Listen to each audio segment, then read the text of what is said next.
Bonjour mesdames, bienvenue aux méditations quotidiennes au féminin. Aujourd'hui, une terre bénie. Joseph se leva, prit le petit enfant et sa mère et rentra dans le pays d'Israël. Matthieu 2, verset 21. L'histoire a enregistré sur ses pages le sacrifice de milliers de personnes qui donnèrent leur vie pour la terre qui les vit naître. Leur sang est devenu un symbole de liberté, soit intellectuelle, politique, culturelle ou économique.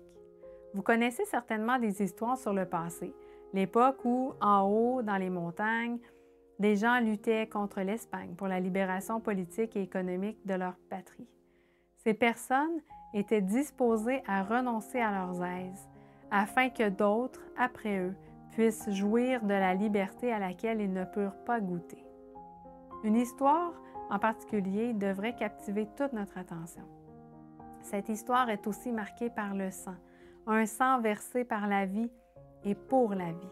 C'est l'histoire de celui qui délaissa tout ce qu'il avait, richesse et confort illimités, afin de demeurer sur une terre ingrate, sans amour ni amitié. Cette histoire se déroula en la lointaine Palestine. La Palestine où naquit Jésus est une terre bénie et divine. Tu es la couronne des nations, baignée par l'éclat que répand sa lumière. Tu es l'histoire inoubliable par quand ton sein se répandit le sang, le précieux sang de l'unique Fils de Dieu. Raconte l'histoire du passé. En ton sein sacré vécut le Sauveur, et parmi tes beaux oliviers, il adressa aux milliers la parole d'amour. Il reste en toi les témoins muets que sont les vieux murs de Jérusalem, vieux murs détruits qui nous parleraient aussi s'ils étaient en vie. La terre de Palestine n'est célèbre ni pour sa situation géographique, ni par les richesses qu'elle peut posséder.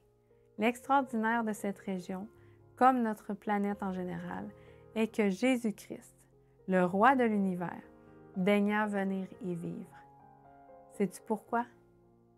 Parce que tu as tant de valeur à ses yeux qu'il était disposé à donner sa vie pour toi. Quand tu regardes autour de toi, souviens-toi que son sang fut versé en ta faveur. Bonne journée dans le Seigneur et à demain.